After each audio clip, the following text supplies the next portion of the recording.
Hello friends, ನೀವು ನೋಡ್ತಾ ಇದ್ದೀರಾ ಈಸಿ ಲೈಫ್ ವಿತ್ ಸೌಮ್ಯ ಕನ್ನಡ. ಇವತ್ತು ನಾವು ತುಂಬಾ ರುಚಿಯಾಗಿ ತುಂಬಾ ಗರಿಗರಿಯಾಗಿ ಮೆಂತ್ಯ ಸೊಪ್ಪಿನ ಸ್ನ್ಯಾಕ್ಸ್ ಮಾಡ್ತೀವಿ. ಇದನ್ನು ಸಂಜೆ ಕಾಫಿ ಟೈಮಲ್ಲಿ ಅಥವಾ ಟ್ರಾವೆಲ್ ಮಾಡಬೇಕಾದ್ರೆ ಬಸ್ಸಲ್ಲಿ ಟ್ರೈನ್ಗಳಲ್ಲಿ ತಿನ್ನೋಕ್ಕೆ ತುಂಬಾ ಚೆನ್ನಾಗಿರುತ್ತೆ. ಒಂದು ಸಲ ಮಾಡಿಟ್ಕೊಂಡ್ರೆ ತಿಂಗಳುಗಟ್ಟಲೆ ಇದನ್ನ ಇಟ್ಕೊಂಡು ತಿನ್ಬೋದು. ಇದು ಮನೆಯಲ್ಲಿ ಮಕ್ಕಳಿಂದ ಹಿಡಿದು ದೊಡ್ಡವ್ರ ತನಕ ಎಲ್ಲರಿಗೂ ಇಷ್ಟ ಆಗುತ್ತೆ. ಹಾಗಾದರೆ ಬನ್ನಿ ವಿಡಿಯೋ ಸ್ಟಾರ್ಟ್ ಮಾಡೋಣ. ಮೊದಲಿಗೆ ಗ್ಯಾಸ್ ಮೇಲೆ ಒಂದು ಬಾಣಲಿ ಇಟ್ಟಿದ್ದೀನಿ. ಈಗ ಇದಕ್ಕೆ 1 ಟೇಬಲ್ ಸ್ಪೂನ್ ಅಷ್ಟು ಎಣ್ಣೆ ಹಾಕೋತಾ ಇದ್ದೀನಿ. ಎಣ್ಣೆ ಅಥವಾ ತುಪ್ಪ ಏನು ಬೇಕಾದ್ರೂ ಹಾಕೋಬೋದು. ಎಣ್ಣೆ ಬಿಸಿ ಆದಮೇಲೆ ಇದಕ್ಕೆ 1 ಟೀ ಸ್ಪೂನ್ ಅಷ್ಟು ಜೀರಿಗೆ ಹಾಕ್ಕೊಂಡು ಸಿಡಿಸ್ಕೋಬೇಕು. ಜೊತೆಗೆ 2 ಚುಟಿಕೆ ಹಿಂಗೆ ಹಾಕೋತಾ ಇದ್ದೀನಿ. ಫಸ್ಟ್ ಜೀರಿಗೆನ ಚೆನ್ನಾಗಿ ಹುರ್ಕೊಳ್ಳೋಣ. ಜೀರಿಗೆ ಚೆನ್ನಾಗಿ ಫ್ರೈ ಆದಮೇಲೆ ಇದಕ್ಕೆ ಮೆಂತ್ಯ ಸೊಪ್ಪು ಸೇರಿಸ್ಕೋಬೇಕು. ನಾನಿಲ್ಲಿ 1 ಕಪ್ ಅಷ್ಟು ಮೆಂತ್ಯ ಸೊಪ್ಪನ್ನ ಸಣ್ಣದಾಗಿ ಕಟ್ ಮಾಡ್ಕೊಂಡು ಹಾಕೋತಾ ಇದ್ದೀನಿ. ಮೆಂತ್ಯ ಸೊಪ್ಪನ್ನ ಚೆನ್ನಾಗಿ ತೊಳೆದ್ಬಿಟ್ಟು ಬರೀ ಸೊಪ್ಪು ಮಾತ್ರ ಸಣ್ಣದಾಗಿ ಕಟ್ ಮಾಡ್ಕೊಂಡು ಹಾಕ್ಕೊಂಡಿದ್ದೀನಿ. ಅದರಲ್ಲಿ ಕಡ್ಡಿ ಮತ್ತು ಸ್ಟೆಮ್ಸ್ ಎಲ್ಲ ಬರುತ್ತಲ್ಲ, ಅದನ್ನು ತೊಗೊಂಡಿಲ್ಲ. ಸ್ವಲ್ಪ ಲೈಟಾಗಿ ಸಾಫ್ಟ್ ಆಗೋವರೆಗೂ ಫ್ರೈ ಮಾಡಿಕೊಂಡ್ರೆ ಸಾಕು. ನೋಡಿ, ಇಷ್ಟು ಫ್ರೈ ಮಾಡಿಕೊಂಡ್ರೆ ಸಾಕು. ಈಗ ಇದನ್ನ ಇಳಿಸ್ಕೊಳ್ಳೋಣ. ಈಗ ಒಂದು ದೊಡ್ಡ ಮಿಕ್ಸಿಂಗ್ ಬೌಲ್ಗೆ 2 ಕಪ್ ಅಷ್ಟು ಮೈದಾ ಹಿಟ್ಟು ಹಾಕೋತಾ ಇದ್ದೀನಿ. ಇದ್ರ ಜೊತೆಗೆ ಅರ್ಧ ಕಪ್ ಅಷ್ಟು ರವೆ ಹಾಕೋತಾ ಇದ್ದೀನಿ. ಇದು ಸಣ್ಣ ರವೆ ಇಲ್ಲ ಅಂದರೆ ನಾರ್ಮಲ್ ರವೆನೇ ಸ್ವಲ್ಪ ಮಿಕ್ಸಿಲಿ ಪುಡಿ ಮಾಡ್ಕೊಂಡು ಹಾಕೊಳ್ಳಿ. ಇವಾಗ ಇದ್ರ ಜೊತೆಗೆ ಅರ್ಧ ಟೀ ಸ್ಪೂನ್ ಅಷ್ಟು ಅಜ್ವಾಯಿನ, ಅರ್ಧ ಟೀ ಸ್ಪೂನ್ ಅಷ್ಟು ಕಾಳು ಮೆಣಸು ಕುಟ್ಕೊಂಡು ಹಾಕ್ಕೊಂಡಿದ್ದೀನಿ, ಪುಡಿ ಅಲ್ಲ. ಅರ್ಧ ಟೀ ಸ್ಪೂನ್ ಅಷ್ಟು ಚಿಲ್ಲಿ ಫ್ಲೇಕ್ಸ್ ಮತ್ತು ರುಚಿಗೆ ತಕ್ಕಷ್ಟು ಉಪ್ಪು, 2 ಟೀ ಸ್ಪೂನ್ ಬಿಳಿ ಎಳ್ಳು ಹಾಕೋತಾ ಇದ್ದೀನಿ. ಖಾರ ಮೀಡಿಯಮ್ ಆಗಿ ಇಟ್ಕೊಂಡಿದ್ದೀನಿ, ಅಚ್ಕಾರದ ಪುಡಿ ಎಲ್ಲ ಏನು ಹಾಕಿಲ್ಲ. ಇಷ್ಟೆಲ್ಲ ಹಾಕ್ಕೊಂಡು ಇದ್ರ ಜೊತೆಗೆ 3 ಟೇಬಲ್ ಸ್ಪೂನ್ ಅಷ್ಟು ತುಪ್ಪ ಸೇರಿಸ್ಕೋಬೇಕು. 3 ಟೇಬಲ್ ಸ್ಪೂನ್ ತುಪ್ಪ ಸಾಕು. ಯಾಕಂದರೆ ಮೆಂತ್ಯ ಸೊಪ್ಪು ಹುರಿಯೋಕ್ಕೂ 1 ಟೇಬಲ್ ಸ್ಪೂನ್ ಎಣ್ಣೆ ತೊಗೊಂಡಿದ್ದೀವಿ. ಆ ಮೆಂತ್ಯ ಸೊಪ್ಪು ಕೂಡ ಇದಕ್ಕೆ ಸೇರಿಸ್ಕೋತೀವಲ್ಲ, ಆಗ ಸರಿ ಹೋಗುತ್ತೆ. ಈಗ ಎಲ್ಲವನ್ನು ಚೆನ್ನಾಗಿ ಮಿಕ್ಸ್ ಮಾಡ್ಕೋಬೇಕು. ಹಿಟ್ಟೆಲ್ಲ ಮಿಕ್ಸ್ ಎಲ್ಲ ಆದಮೇಲೆ ಈ ಥರ ನೋಡಿ, ಹಿಡಿದಾಗ ಈ ಥರ ಶೇಪಲ್ಲಿ ಬರಬೇಕು. ಆಗ ಹಿಟ್ಟು ಪರ್ಫೆಕ್ಟ್ ಆಗಿದೆ ಅಂತ ಅರ್ಥ. ಆಗ ಗರಿಗರಿಯಾಗಿ ಬರುತ್ತೆ. ಇವಾಗ ಇದಕ್ಕೆ ನಾವು ಹುರಿದಿಟ್ಟಿದ್ವಲ್ಲ ಆ ಮೆಂತ್ಯ ಸೊಪ್ಪನ್ನ ಸೇರಿಸ್ಕೊಳ್ಳೋಣ. ಮತ್ತೆ ಒಂದ್ಸಲ ಮಿಕ್ಸ್ ಮಾಡ್ಕೋಬೇಕು. ಒಂದ್ಸಲ ಚೆನ್ನಾಗಿ ಮಿಕ್ಸ್ ಮಾಡಿಕೊಂಡು ಇವಾಗ ಇದಕ್ಕೆ ನಿಧಾನವಾಗಿ ಚೂರೇ ನೀರು ಹಾಕ್ಕೊಳ್ತಾ ಹಿಟ್ಟನ್ನ ಕಲಿಸ್ಕೋಬೇಕು. ಒಂದೇ ಸಲ ನೀರು ಜಾಸ್ತಿ ಹಾಕೋಬೇಡಿ, ಯಾಕಂದರೆ ಈ ಹಿಟ್ಟನ್ನ ಸ್ವಲ್ಪ ಗಟ್ಟಿಯಾಗಿ ಕಲಿಸ್ಕೋಬೇಕು.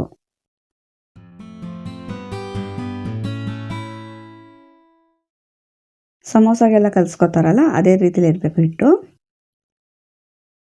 ಇದು ಇಂಪಾರ್ಟೆಂಟ್ ಸ್ಟೆಪ್ಪು. ಅದಕ್ಕೆ ಹಿಟ್ಟು ಕಲಿಸ್ಬೇಕಾದ್ರೆ ನೋಡಿಕೊಂಡು ಜೋಪಾನವಾಗಿ ಸ್ವಲ್ಪ ಗಟ್ಟಿಯಾಗಿ ಕಲಿಸ್ಕೊಳ್ಳಿ.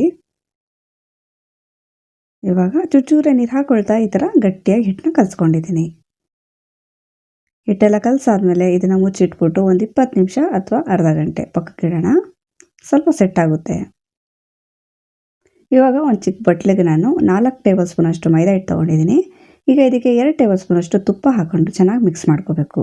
ತುಪ್ಪ ಇದೇ ಟೆಕ್ಸ್ಚರಲ್ಲಿ ಇರಲಿ, ಸ್ವಲ್ಪ ಗಟ್ಟಿಯಾಗೇ ಇರಲಿ, ತುಂಬ ಮೆಲ್ಟ್ ಮಾಡ್ಕೊಂಡು ಹಾಕೋಬೇಡಿ. ಇವಾಗ ಇದನ್ನ ಕಂಟಿನ್ಯೂಸ್ ಆಗಿ ಈ ಥರ ಮಿಕ್ಸ್ ಮಾಡಿಕೊಂಡಾಗ ಒಂದು ಗಟ್ಟಿಯಾಗಿ ಕ್ರೀಮಿ ಬಟರ್ ಥರ ಟೆಕ್ಸ್ಚರ್ ಬರುತ್ತೆ. ನೋಡಿ, ಕಂಟಿನ್ಯೂಸ್ ಆಗಿ ಮಿಕ್ಸ್ ಮಾಡಿಕೊಂಡೆ ಈ ಥರ ಟೆಕ್ಸ್ಚರಲ್ಲಿ ಬಂದಿದೆ. ಇವಾಗ ಆ ಹಿಟ್ಟನ್ನ ನಾವು ಲಟ್ಟಿಸ್ತೀವಲ್ಲ, ಅದ್ರ ಮೇಲೆ ಇದನ್ನು ಅಪ್ಲೈ ಮಾಡೋಕ್ಕೆ. ಇವಾಗ ಇದನ್ನು ಪಕ್ಕಕ್ಕಿಡೋಣ.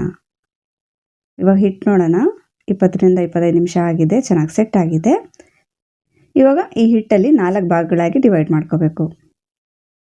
ಕೈಯಿಂದ ಹಾಗೆ ಮುಡ್ಕೋಬೋದು ಅಥವಾ ಚಾಕುವಿಂದ ಈ ಥರ ಕಟ್ ಮಾಡ್ಕೋಬೋದು.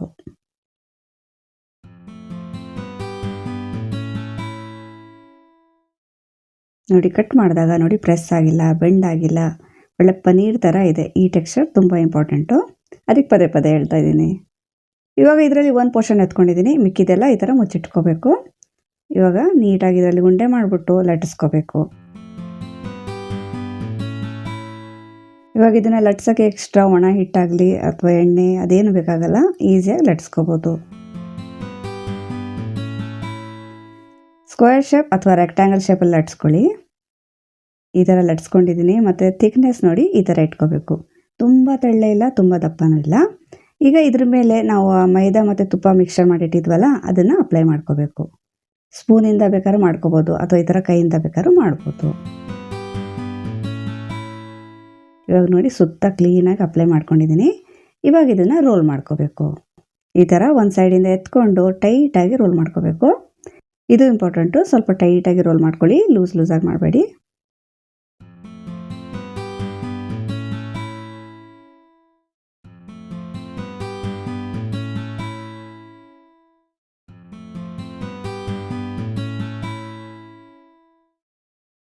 ಈ ಥರ ರೋಲ್ ಮಾಡಿಕೊಂಡು ಸೈಡಿಂದ ಈ ಥರ ಎಳೆದ್ಬಿಟ್ಟು ಸ್ವಲ್ಪ ಅಡ್ಜಸ್ಟ್ ಮಾಡ್ಕೋಬೇಕು. ಆಮೇಲೆ ಕೈಯಿಂದ ಒಂದು ಸ್ವಲ್ಪ ಈವನ್ ಮಾಡ್ಕೋಬೇಕು ಈ ಥರ. ನಂತರ ಇದನ್ನ ಕಟ್ ಮಾಡ್ಕೋಬೇಕು. ನಾನು ಈ ಸೈಜಲ್ಲಿ ಕಟ್ ಮಾಡ್ತಾ ಇದ್ದೀನಿ. ನಿಮಗೆ ದೊಡ್ಡದಾಗಬೇಕು ಅಂದರೆ ಇನ್ನೂ ದೊಡ್ಡದಾಗಿ ಕಟ್ ಮಾಡ್ಕೋಬೋದು.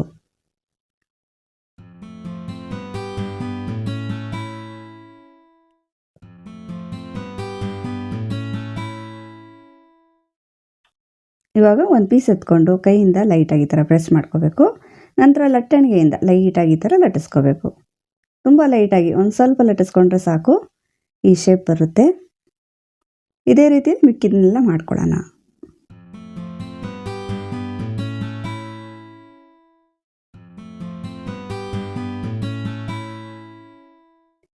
ಇವಾಗ ನಾನಿಲ್ಲಿ ಈ ಥರ ಎಲ್ಲನೂ ರೆಡಿ ಮಾಡ್ಕೊಂಡಿದ್ದೀನಿ. ಎಷ್ಟು ಹಿಟ್ಟಿತ್ತು ಎಲ್ಲ ಹಿಟ್ಟನ್ನು ಯೂಸ್ ಮಾಡ್ಕೊಂಡಿದ್ದೀನಿ.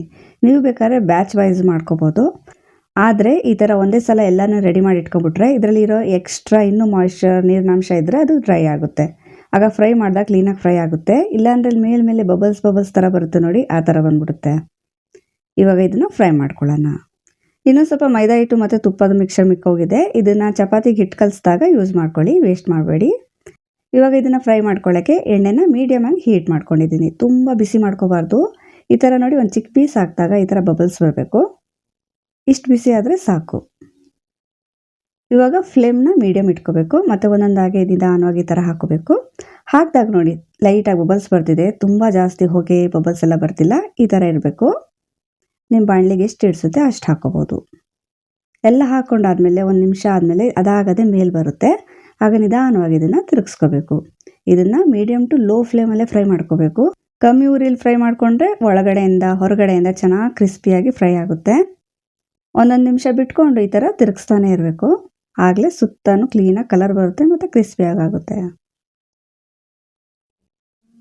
ಇವಾಗ ಇದು ಚೆನ್ನಾಗಿ ಫ್ರೈ ಆಗಿದೆ. ಮೈದಾ ಹಿಟ್ಟಲ್ವಾ, ಇಷ್ಟೇ ಕಲರ್ ಬರೋದು, ತುಂಬ ಡಾರ್ಕ್ ಬರಲ್ಲ. ಇದು ತಣ್ಣಗೆ ಆಗ್ತಾ ಇನ್ನೂ ಸ್ವಲ್ಪ ಡಾರ್ಕ್ ಕಲರಲ್ಲಿ ಬರುತ್ತೆ. ಸೊ ಕ್ರಿಸ್ಪಿ ಆಗಿದ ತಕ್ಷಣ, ಈ ಕಲರ್ ಬಂದಿದ ತಕ್ಷಣ ತಕ್ಕೊಬಿಡ್ಬೇಕು. ಇದೇ ರೀತಿಯಲ್ಲಿ ಮಿಕ್ಕಿದ್ನು ಫ್ರೈ ಮಾಡ್ಕೊಳ್ಳೋಣ. ಇವಾಗ ನಾನು ಎಲ್ಲನೂ ಫ್ರೈ ಮಾಡ್ಕೊಂಡಿದ್ದೀನಿ. ಮತ್ತು ನೋಡಿ 2 ಕಪ್ ಮೈದಾ ಹಿಟ್ಟಲ್ಲಿ ಎಷ್ಟೊಂದಾಗಿದೆ. ಎಲ್ಲನೂ ಪರ್ಫೆಕ್ಟಾಗಿ ಬಂದಿದೆ. ಇದನ್ನು ಮುರಿದು ನೋಡಿದಾಗ ಎಷ್ಟು ಕ್ರಿಸ್ಪಿಯಾಗಿದೆ. ಕ್ರಿಸ್ಪಿ ಅಂದರೆ ತುಂಬ ಗಟ್ಟಿ ಥರ ಅಲ್ಲ, ಬೆಣ್ಣೆ ಮುರುಕು ಬರುತ್ತಲ್ಲ, ಬಾಯಿಗೆ ಇಟ್ಟಿದ ತಕ್ಷಣ ಕರ್ಗೋಗುತ್ತಲ್ಲ, ಆ ರುಚಿಲಿ ಇರುತ್ತೆ. ಮತ್ತು ಮೆಂತ್ಯ ಸೊಪ್ಪು ಹಾಕಿರೋದ್ರಿಂದ ಮೆಂತ್ಯ ಸೊಪ್ಪು ಫ್ಲೇವರ್ ಇದ್ದೇ ಇರುತ್ತೆ. ಮೆಂತ್ಯ ಸೊಪ್ಪು ಇಷ್ಟಪಡೋರಿಗೆ ಇದು ತುಂಬ ಇಷ್ಟ ಆಗುತ್ತೆ. ಇದನ್ನು ಒಂದು ಸಲ ಈ ಥರ ಮಾಡಿ ಇಟ್ಕೊಂಡು ತಿಂಗಳುಗಟ್ಟಲೆ ನೀವು ಸ್ಟೋರ್ ಮಾಡಿಡ್ಬೋದು. ಇವತ್ತಿನ ವಿಡಿಯೋ ನಿಮ್ಗೆ ಇಷ್ಟ ಆದರೆ ಪ್ಲೀಸ್ ನನ್ನ ಚಾನೆಲ್ನ ಸಬ್ಸ್ಕ್ರೈಬ್ ಮಾಡ್ಕೊಳ್ಳಿ, ವಿಡಿಯೋನ ಲೈಕ್ ಮಾಡಿ. Thank you for watching.